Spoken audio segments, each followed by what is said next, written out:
The Lord is thy shepherd, I shall not want. Even though I walk through the valley of the shadow of death, I can't fear no evil. For thy rod and thy staff, them comforteth I and I.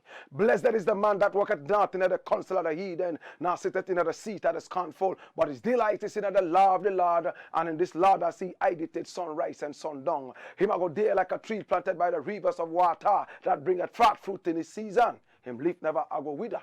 Let the people of the Most High Jah say, Jah! In everything we have to start with prayer, because we are a prayer believing people. My brother, my sister, this is the Black Pot, aka Kukushodomo, where we speak truth to power.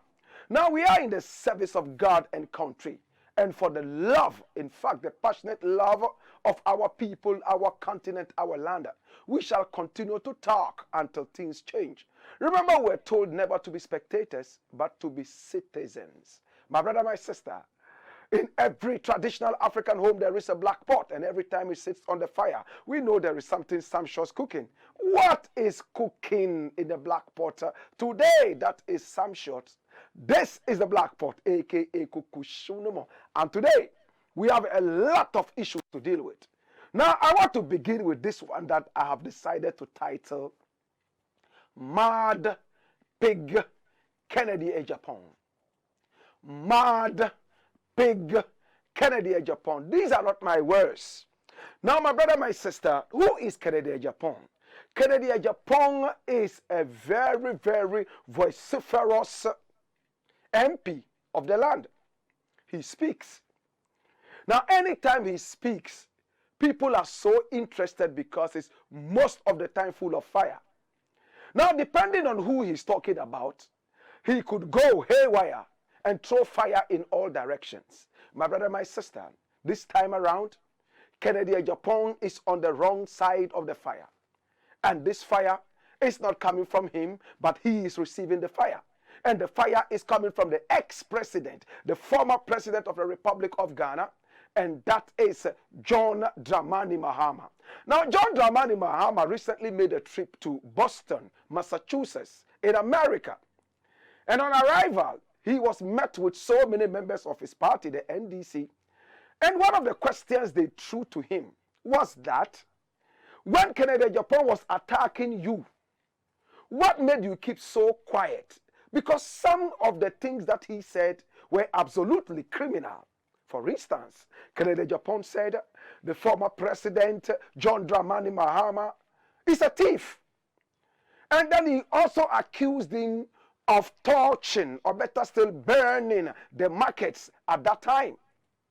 And then he went ahead to say that he would make sure that the former president was burnt alive and his home also burnt alive if they did not stop burning the markets. Even though Kennedy Agyapong was told what you are saying is quite treasonable, he still went ahead and made all those remarks, and we all remember that clearly, don't we? Now, my brother, my sister, Mahama was very quiet. Even though Kennedy Agyapong even said that, hey, we know where he took all the stolen money to. He took it to this person's house, a lot of money. Mahama never responded, but it looks like he has responded finally. What is Mahama saying? He said he would answer the question with only two proverbs. One is in English and the other one in Akan. Now, the first one was that never wrestle with a pig. because the pig's abode is the mud. And when you wrestle with the pig, certainly you will be dragged into the mud. That's why I did not wrestle with pig. Kennedy Agyapong, he seemed to be saying. Now the second proverb was so simple as he told it to the people.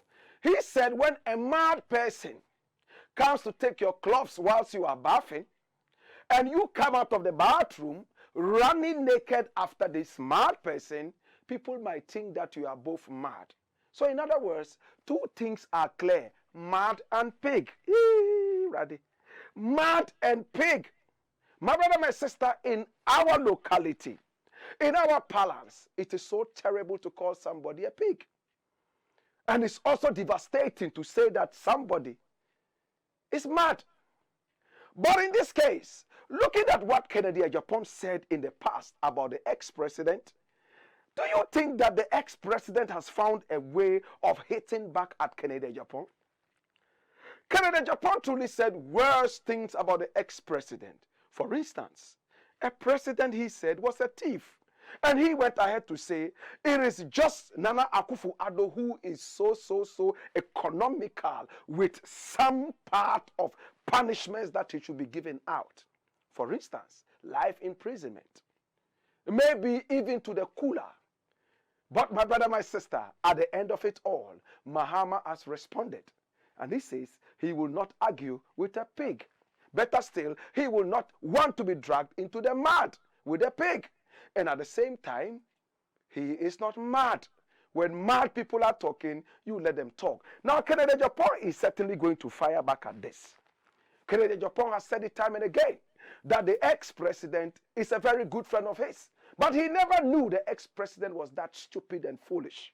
He said it, these are not my words. He said, no, I'm madam for. My name is Jimmy Samaya, Mahama, we are Kwasiawate. Not my words, Sebi. Now, you all heard that. Nasty as it might have sounded in your ears then and even now, these were the words of Kennedy Agyapong. Now we heard that he apologized later, but the apology never really came out. We never heard it. But some other people said he apologized. My brother, my sister, Kennedy Agyapong is a man, anytime he speaks, controversies fly around him.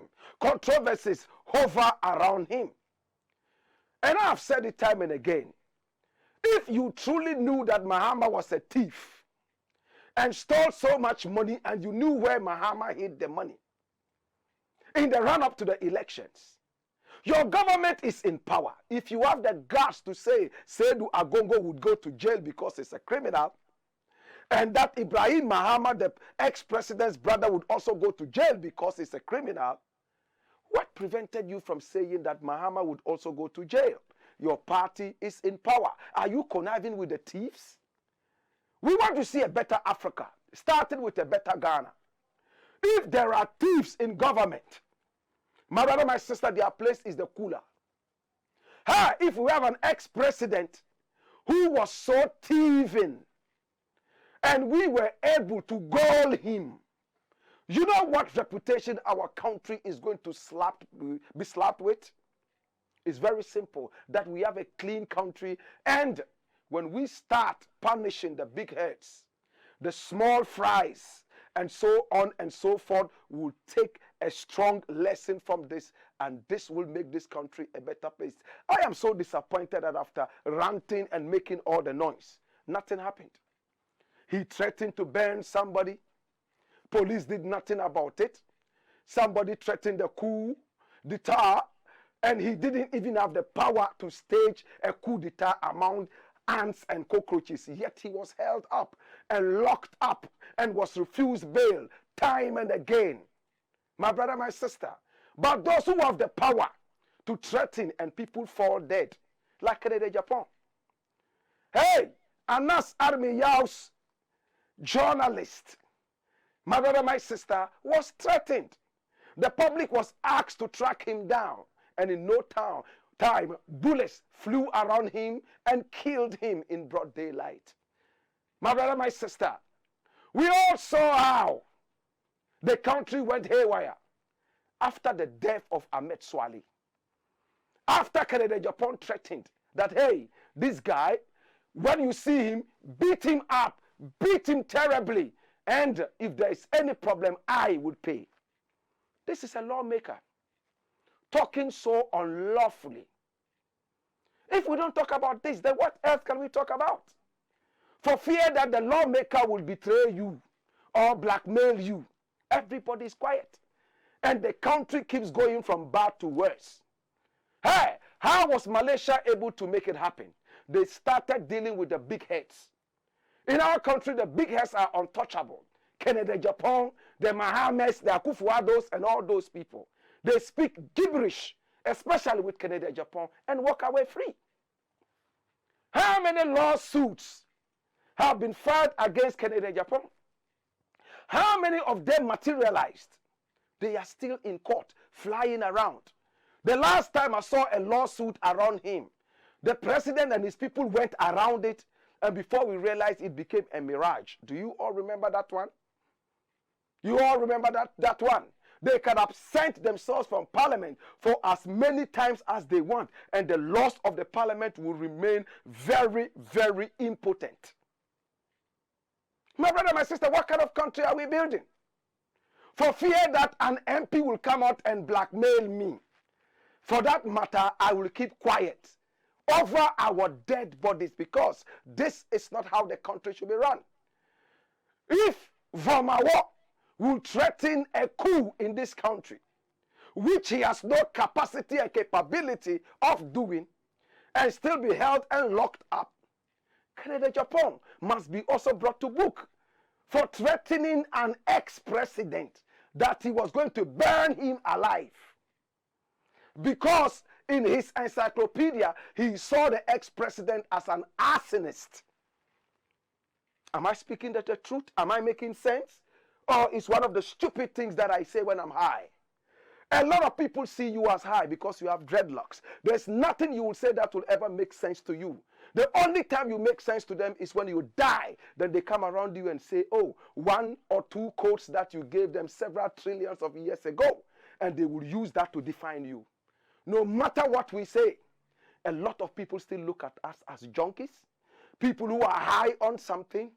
But before you realize, the gates of heaven will be closed on you. Before you realize, yes, Noah's ark gates will be closed and you shall get drowned. Hey, before you realize, you will sink with the Titanic, because the truth is your enemy. Until you learn the truth and speak the truth and let the truth liberate you and exonerate you, you will continue to be underrated, and you will be always in custody of your enemies. My brother, my sister, mad big Kennedy Agyapong, as in the words of the former president, do you think he was too harsh? Or he just responded subtly and jabbed the legislator subtly? Think about it. In the interim, this is the Black Pot, aka Kukushunomo, where we speak truth to fire. That's how way that make we deal with the next thing, my brother. Now hear me now. The next thing I want to look at is this thing about the childish political excuses that we meet out every now and then. And I've titled that Childish, Irresponsible Political Excuses. Barack Obama said something, and I need you to check it out when he was talking to African leaders. There was a summit, and Barack Obama was invited. Listen to what he said. Obama urges African nations not to make economic excuses. Hallelujah. You know what we're talking about? Every leader in Africa is an ostrich. They run away from being responsible, no matter how old or young they are. And that causes us a lot of pain in the heart. They are never ready to take the bull by the horn. They prefer being wagged around the tail of the bull like a rag doll. My brother, my sister, in these times, the only way forward is forward. Hear me now, brethren. Before this president came into power, he told us that he had appealed to us over and over to give him the mandate to be our president, and that poverty would end. And that it was because of bad leadership that our nation was sinking. He went ahead to tell us that fuel prices in terms of petroleum prices will be brought down by him. Thanks to social media, this is making the rounds every now and then. And the shameless pot-bellied president has never come out to say, oh, really, I said this, but at that time, this was what I thought. But reality is staring me in the face. And I see that this is what it is now. Why do you do politics with petroleum prices that you cannot control, idiots? Hear me now, brethren. Hey, listen. You produce crude oil, yet you are unable to refine crude oil. What you produce is not what you use immediately. It has to be refined. Some other country is responsible for refining your crude oil. That's one. Number two, now the open market prices of fuel or petroleum products, my brother, my sister, is not controlled by one single country. It's controlled by the market forces of demand and supply. But because of the ignorance of the people, pot-bellied people would come out and lie from their pot belly, and they will never run out of lies. Now, Mr. President, you have seen that your lies have exposed you. Your comedian vice president said it, when the fundamentals are weak, the exchange rate would expose you. Now, you came into the presidency with a fundamental that is so dubious. You came into the presidency on the pedestal of lies. You came into the presidency on the foundation of lies. Now your lies have exposed you. And they are giving us excuses. That's what hurts me, brethren. Obama said it clearly. What did Obama say? African leaders, be very careful. Stop these unnecessary, childish, irresponsible political excuses. Just do it. Just do it. You are full of excuses. We all are suffering. We all are going through the same things. You understand? But some people are able to gravitate and rise above the boiling waters. Others remain inside the water, and all they tell you is that, oh, it was because the water was so hot. We all were in the hot water. How did some people get out of it? A nation that gives excuses is a useless nation. Now, what is the president and his bloated-faced vice president, comedian, and also his finance minister? What are they saying?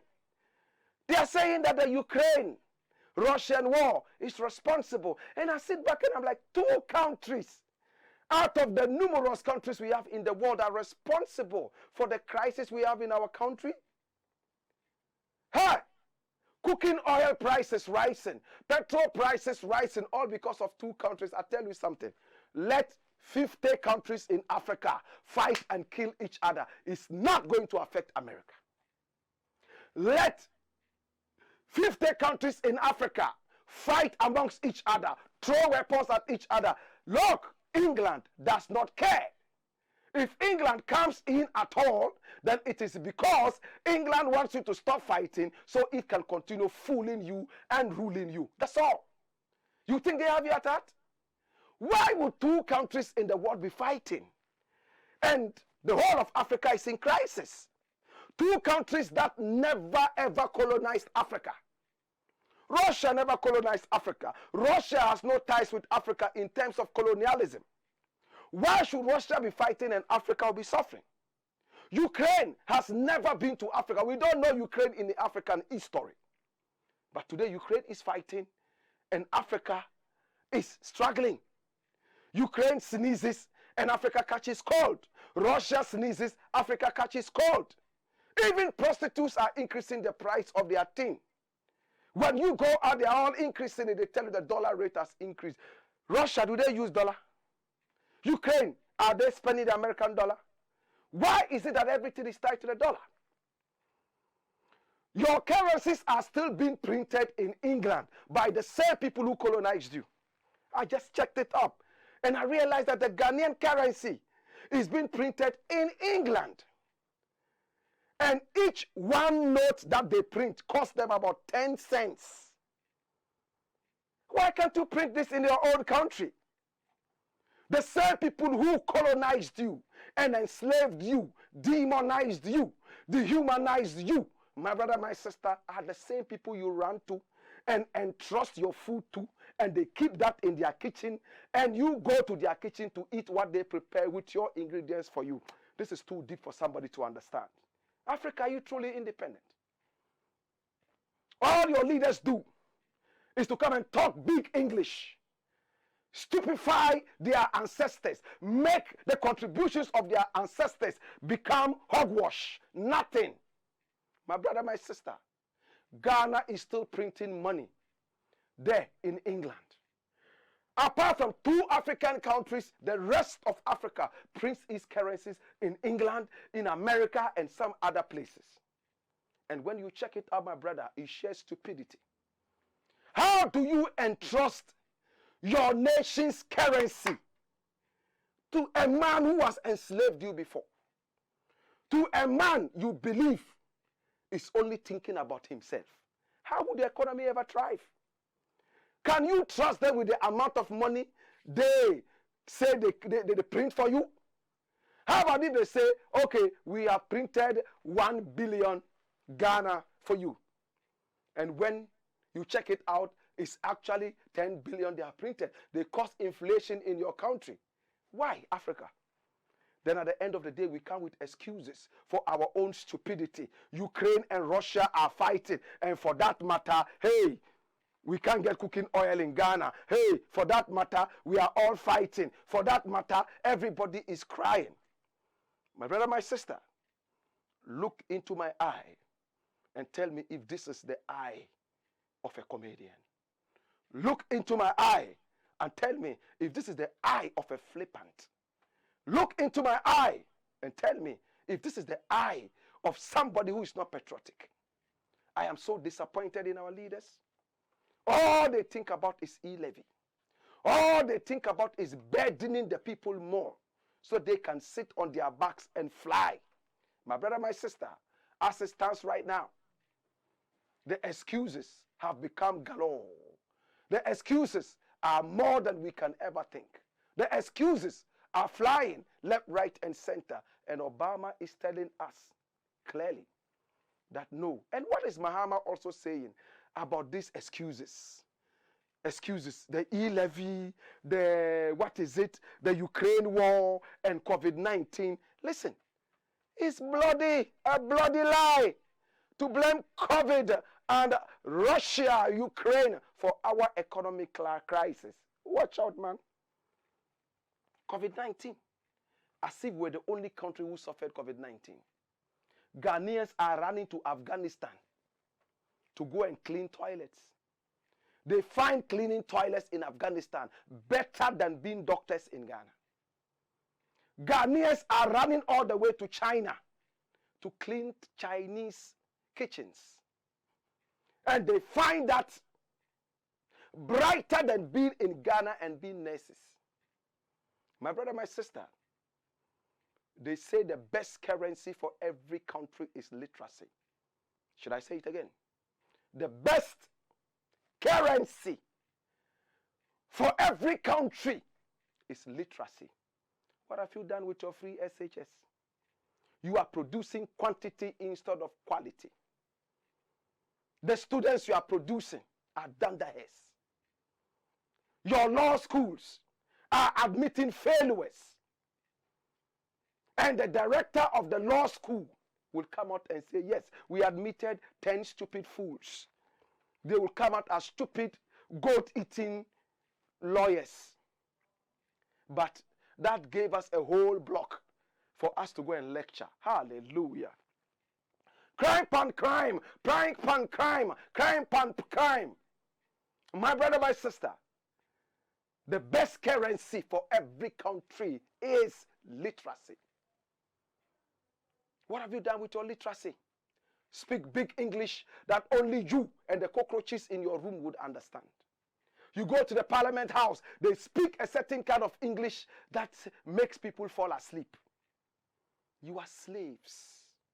And that is so sad. Well, Mahama has said it, that it's a bloody lie. And that's captured on my Joy Online, one of the credible sites that we have around. What is it saying? That yes, it's a bloody lie. You blame it on Ukraine and Russian war. You blame it on COVID-19. You were cashing in on the COVID and you never wanted the COVID to end. But you are not God. COVID is ending geometrically. And your cash out is draining out. Hallelujah to the bongo clippers. To God be the glory. My brother, my sister, this is the Black Pot, aka Kukushunamo, where we speak truth to fire. Dash it away. Let me deal with the next issue.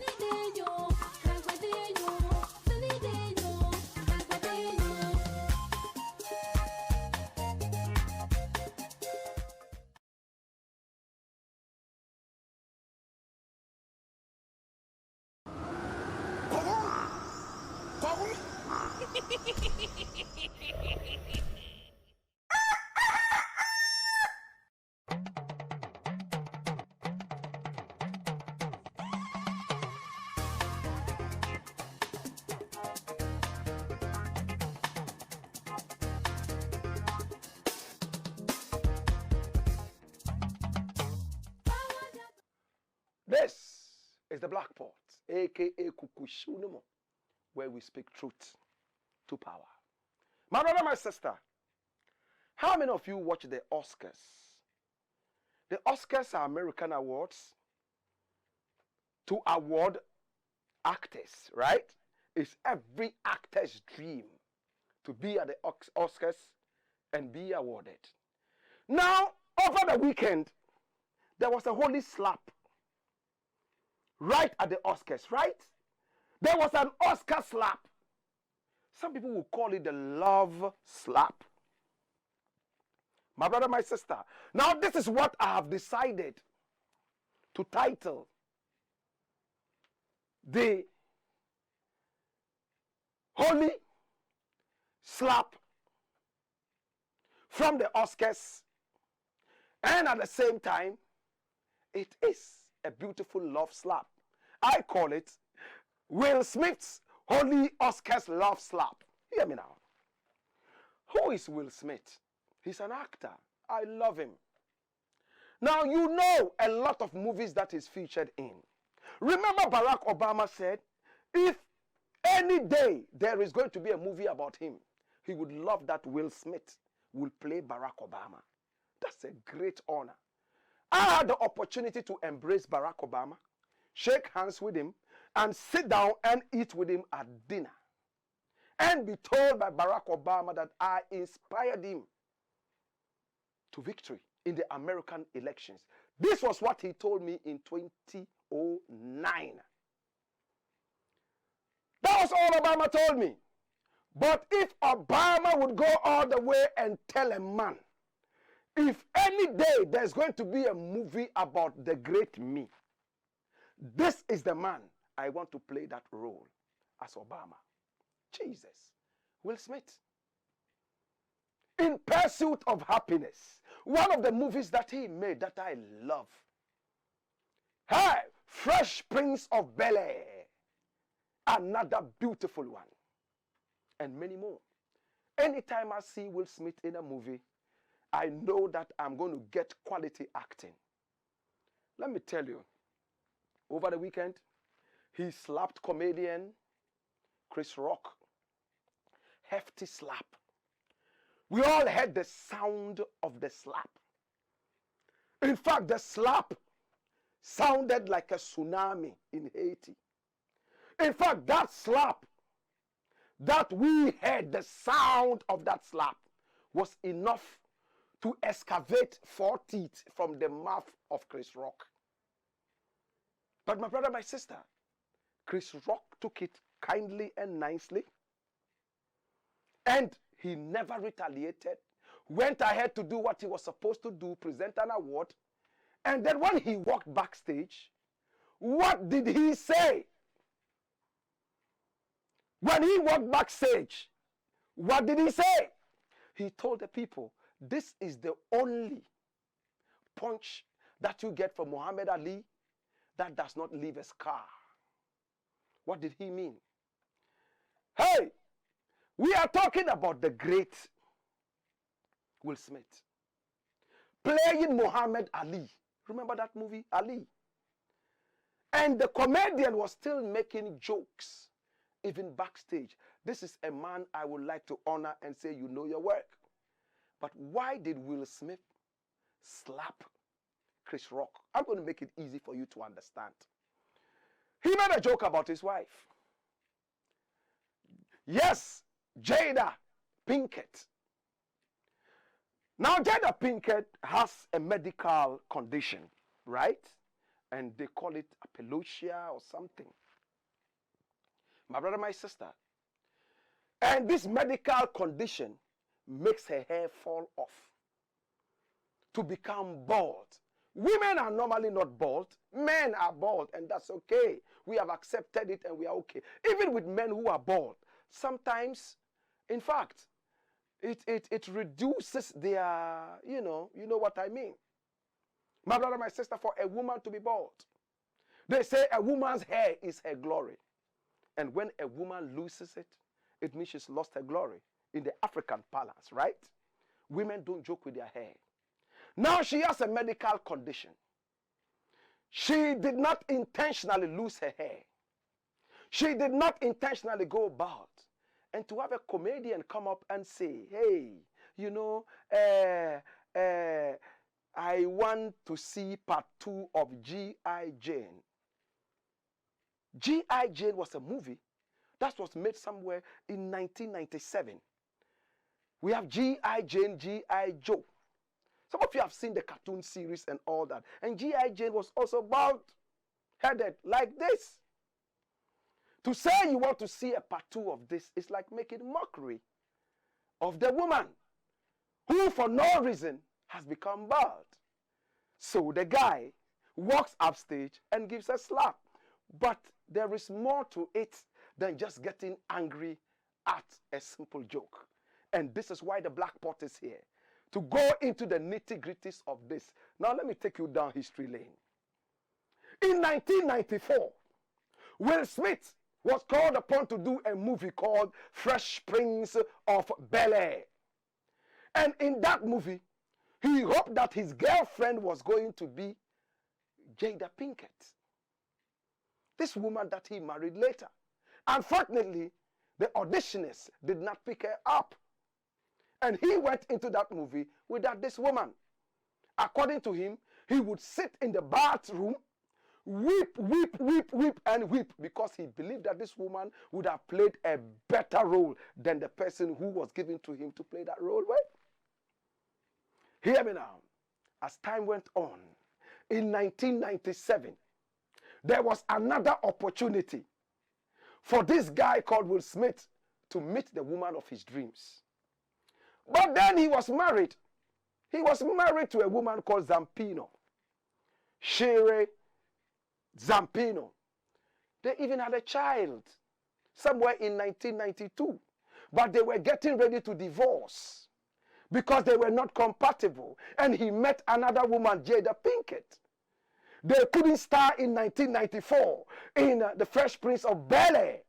But he had another opportunity to meet this beautiful princess in 1997 after he had broken up with Shere Zampino. What happened?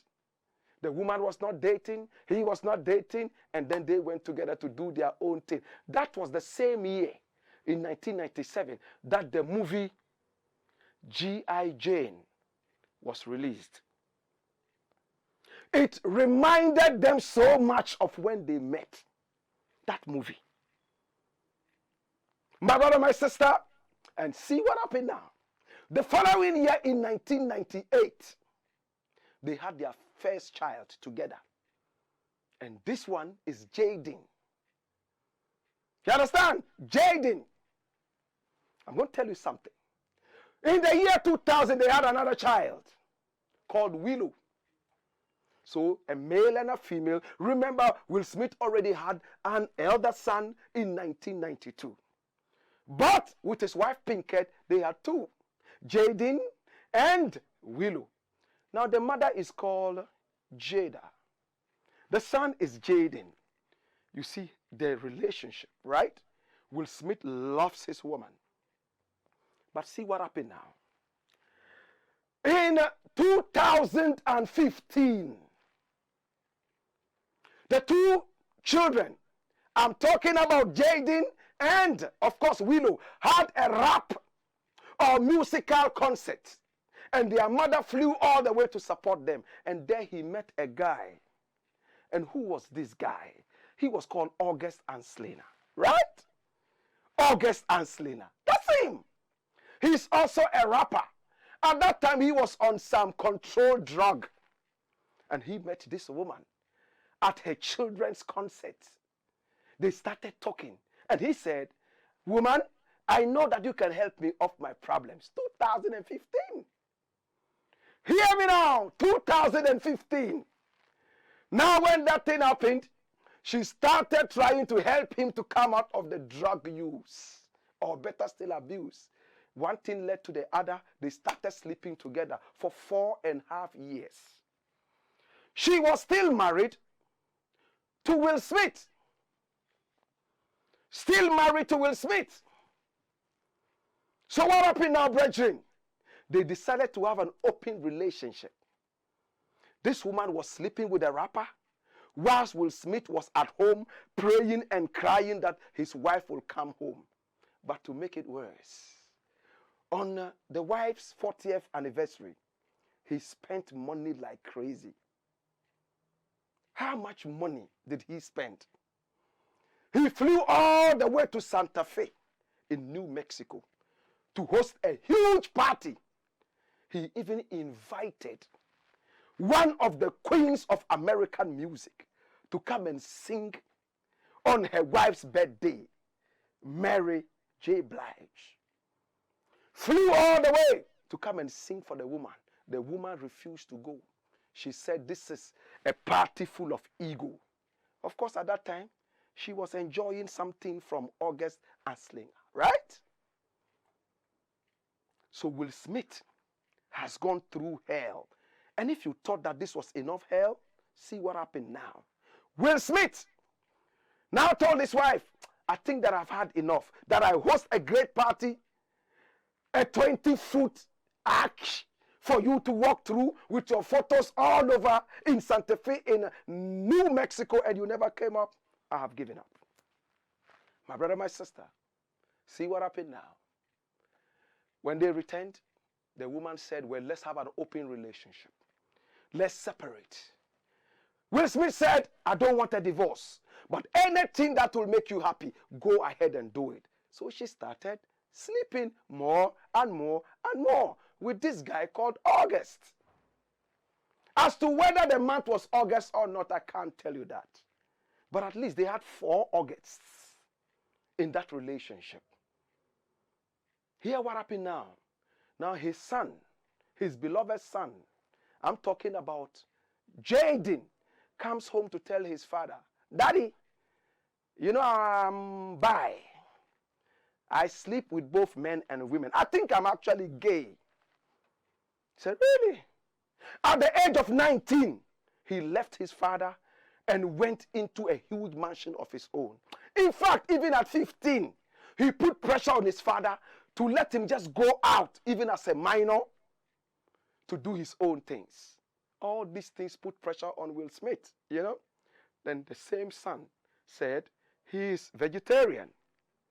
And he started growing lean, his skin becoming pale, maybe because he was not eating the right food, because I've been vegetarian for over 20 years and I'm still looking fresh and good. So they had to come in and seek medical care for the son. He had gone through so much for his family. And as if that was not enough, Willow, his daughter, came and told father, Daddy, I think I'm bi. Said, what is happening to my family? You are bi? You sleep with both men and women? Said, yes, I think that is what I do. And I enjoy doing it.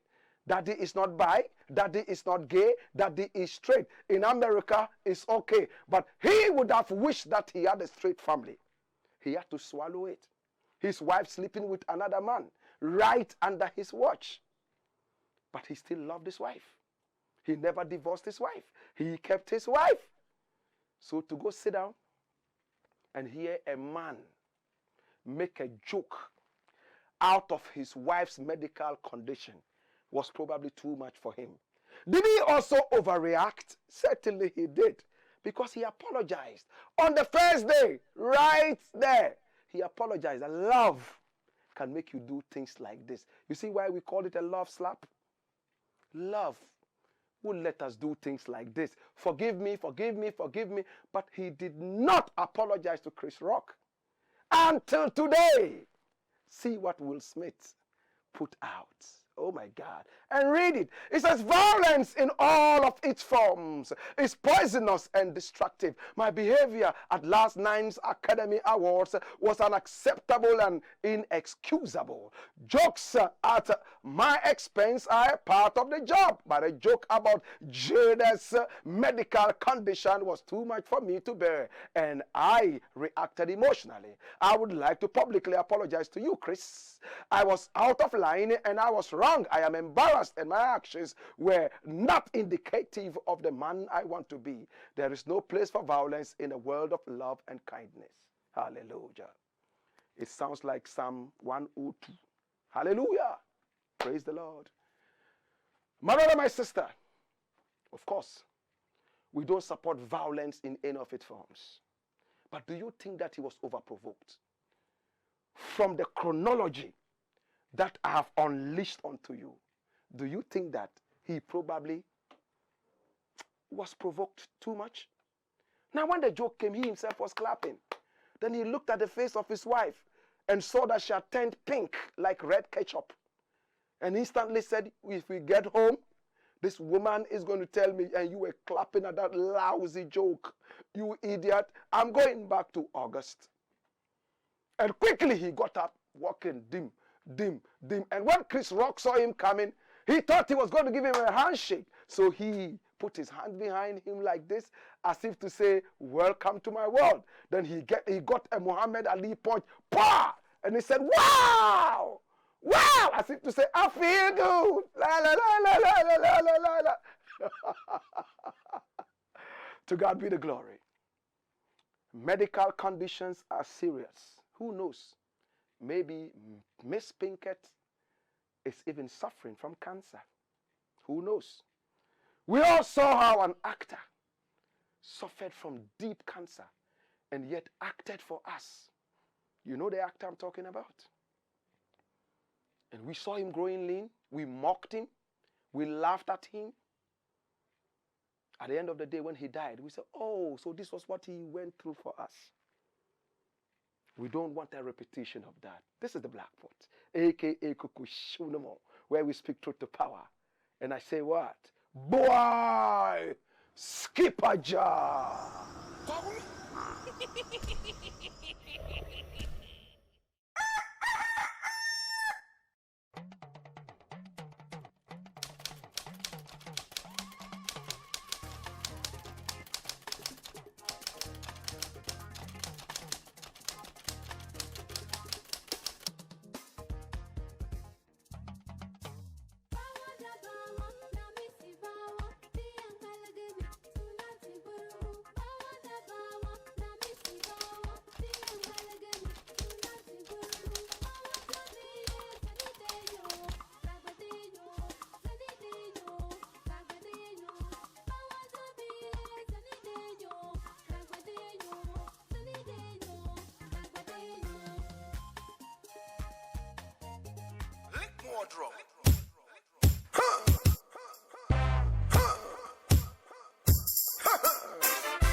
This Easter, when you feast and toast, we will bring the fire that you require to burn your way to total liberation.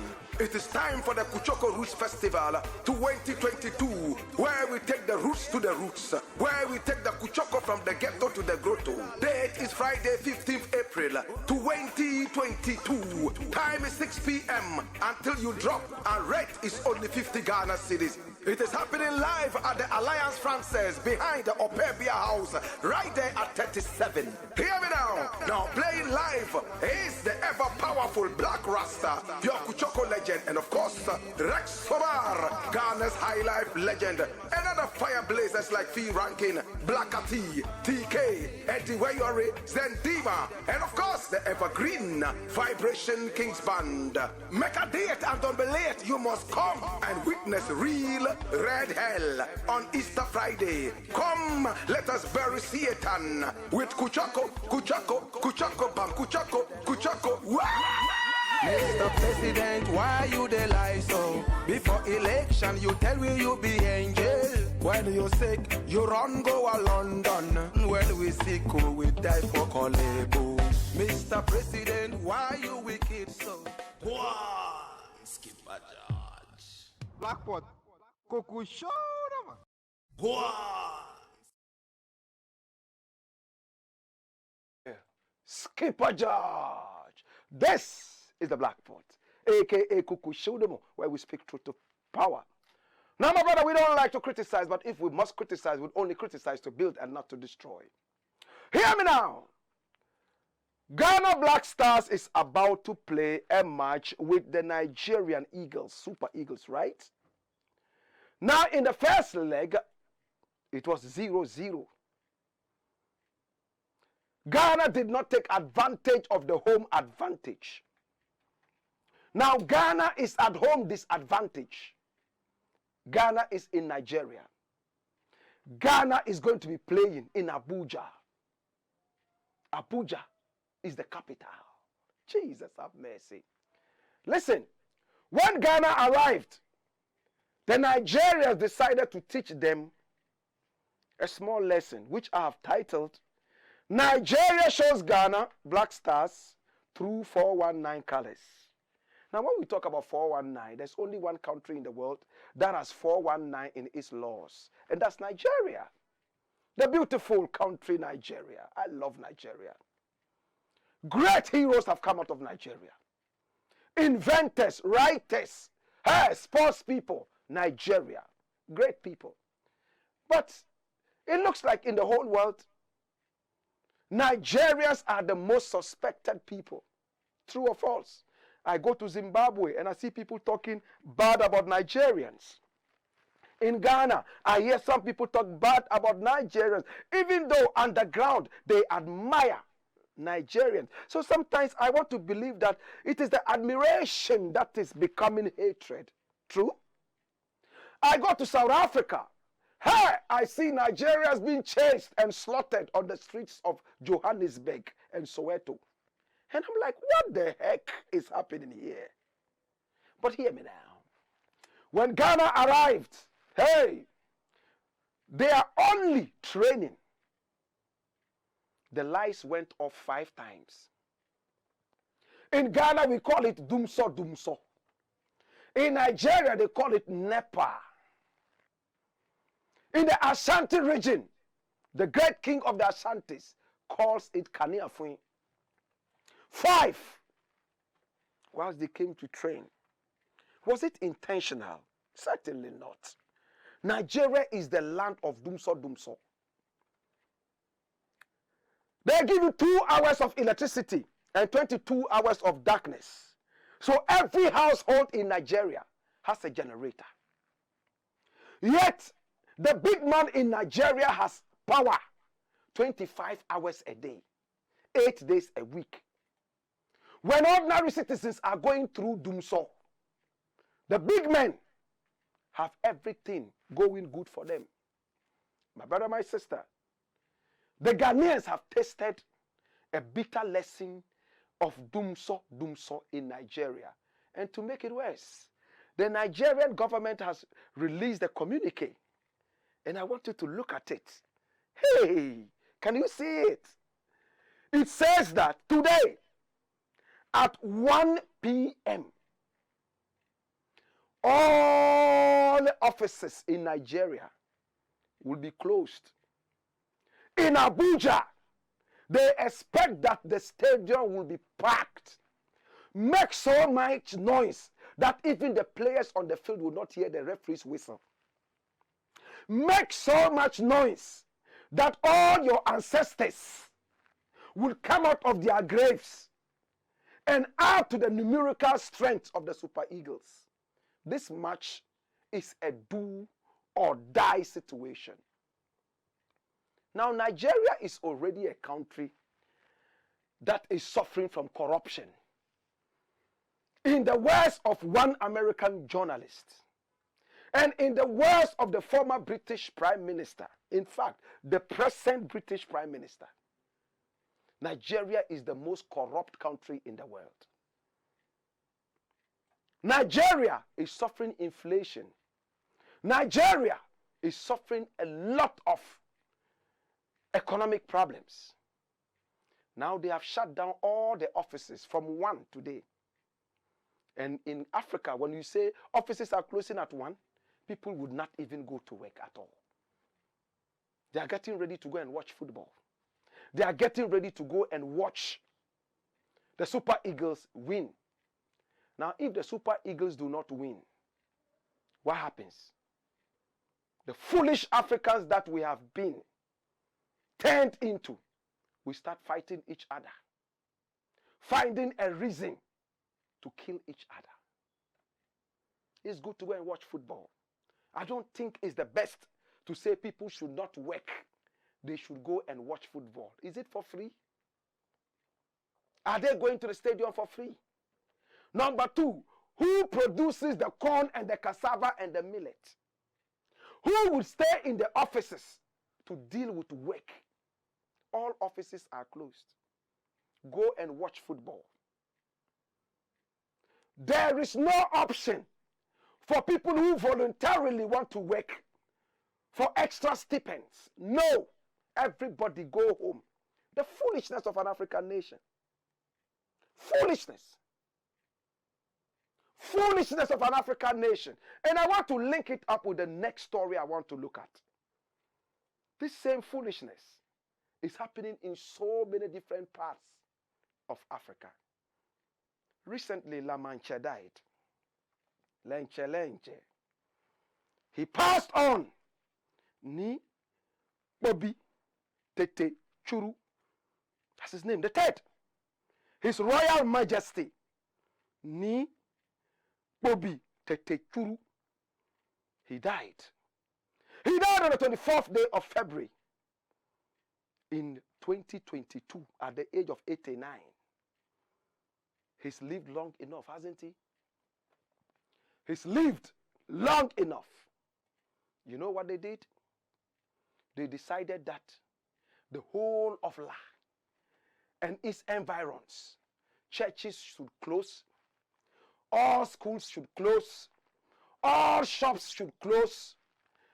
Every economic activity must come to an end whilst they got ready to bury the chief. They put him in a fridge for 1 month. He died on the 24th of February. They buried him on the 29th of March. And for 1 whole week, all economic activities came to a halt. And La, where the Dr. Bobi Tete Churu III was the king for 32 years, is one of the eyesore areas in Accra. Dirty gutters like Nima.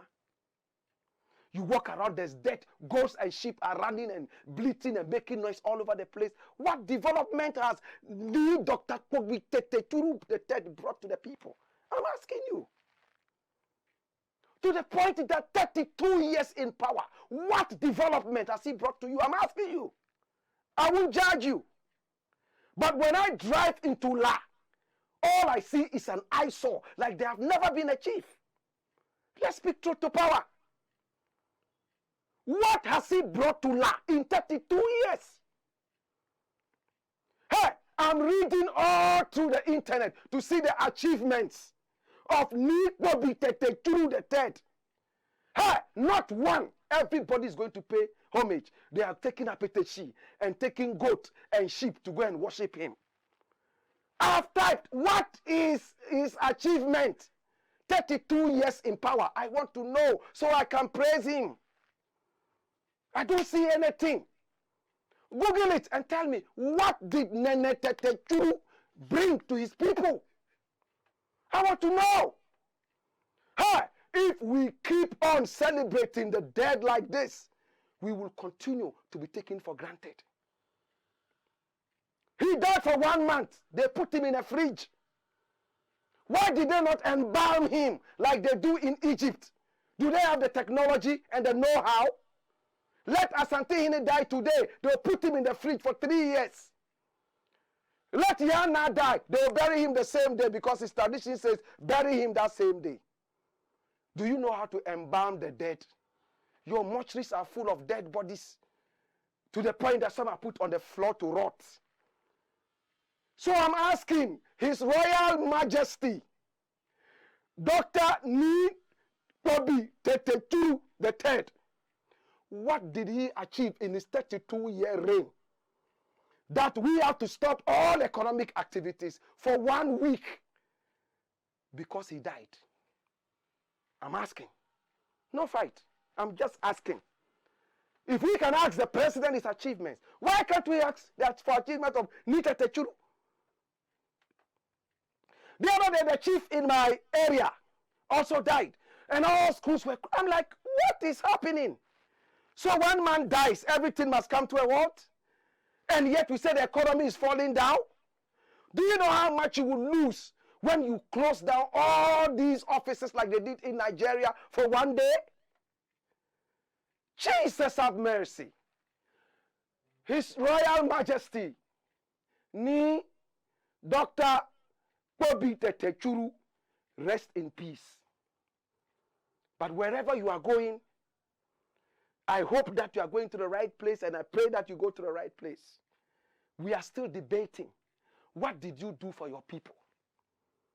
Next, we'll ask Yana, what are you doing for your people?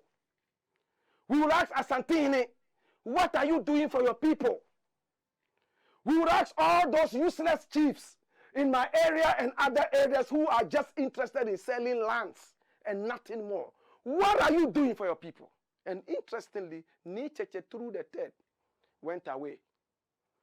And last commission was one of the first to go there. Last commission, they went there with a goat and apeteshi. That they were coming to thank him. For what? That he helped to sell lands?